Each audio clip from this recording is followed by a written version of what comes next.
Does it make your offspring like a stronger immune system if you create with someone of a different nationality than you? Because I've heard this.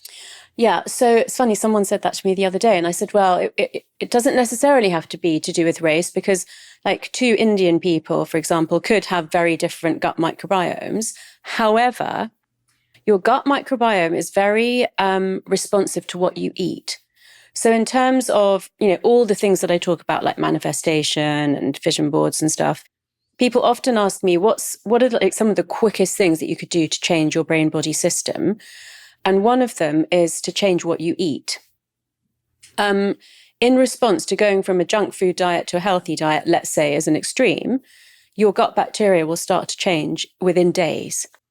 And so one of the pieces of advice that I was given by my colleague, a dietitian that I really respect, is that please make sure you are eating enough of the kinds of spices that come from your ethnic background, because your microbiome really needs those. Now, obviously, I'm of Indian heritage, but I grew up in England. So although I probably ate a lot more Indian food than most of my friends, once I got to university, I was just pretty much eating like everyone else.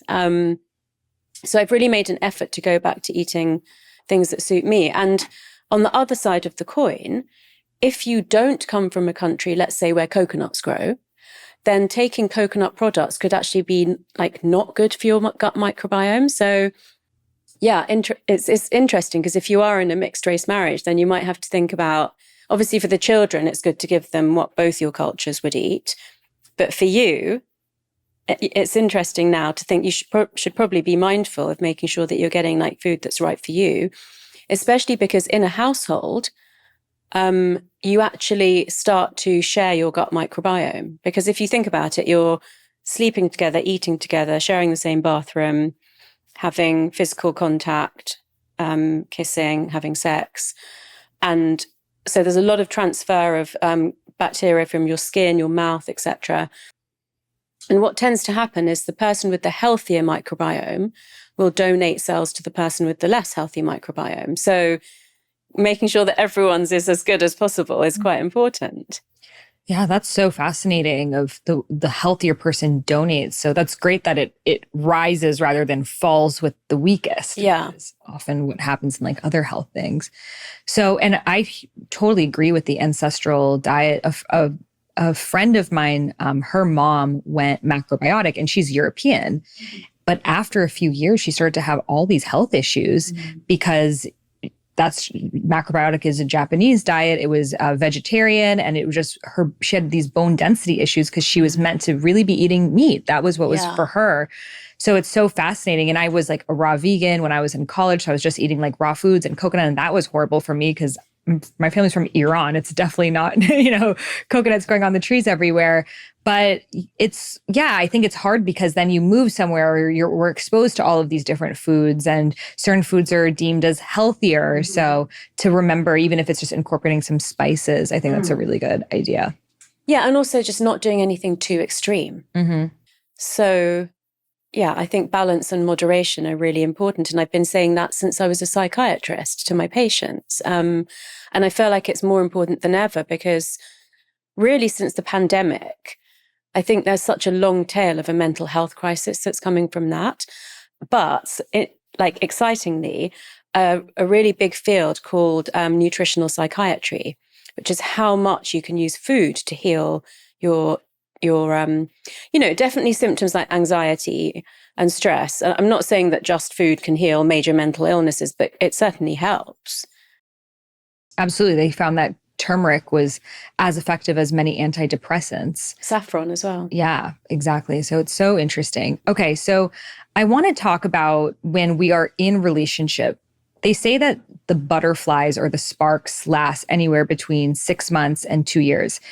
What can we do to maintain that feeling? Or is it something that we just need to be at peace with, needs to die away for us to move into this more stable part of the relationship?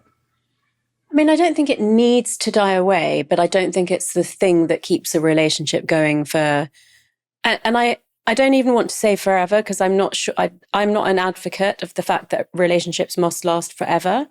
And really only, if we think about evolution, we only really lived till we were about 40. Now, if we live till we're 80, 90, 100, that means that you might have to be in partnership with someone for 50, 60, 70 years. And we were never built for that. And there's there's pros and cons to it. I worry a little bit about my younger friends who have this very strong idea that the next relationship is going to be the one and it must last forever. Yeah. Because nobody wants to hear this. But, if they look at people my age, most of us have got divorced or separated or, lost partners and stuff. So it's like, how do you think you're going to be such an exception to what you're seeing in your friends that are 10 or 20 years older than you? And let's say somebody does meet someone and it lasts forever. Wonderful if that's what you want. But I'm sure having been through a divorce, that you can make it harder for yourself and you can make it a little bit easier for yourself. You very beautifully said that, maybe that was my way out. It's obviously not what you ever wanted, but you took it as, this must mean that this is an opportunity for me to move on in a different way. For some people, it's very hard to get over that for a really, really long time. And it has devastating effects on the rest of their life and sometimes on their fertility, because if it takes you too long to be able to trust someone again, you might miss the window of fertility, if that's what you wanted. So that initial physical attraction, like you said, tends to last for exactly the amount of time that you described. It should never go away completely. But equally, what keeps a relationship going long term is friendship, having shared values, having shared goals, being able to have healthy conflict, putting the relationship before each individual part of it, so you putting the relationship before yourself, not always putting the other person before yourself, but kind of seeing that there's you, that your partner, and the relationship.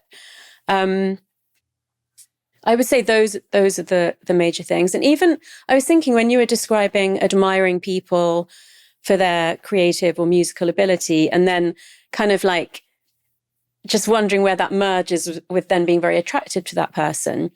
To me, that's almost like you are reaching like a higher spiritual level of relationship, which is that it's not necessarily based on lust or romantic love, but it's based on something that you will love about that person, like kind of no matter what they do. And I'm not saying that's an excuse for what they do, but if there are tough times, you're not going to not admire somebody's creative ability if that's something that drew you to them in the first place.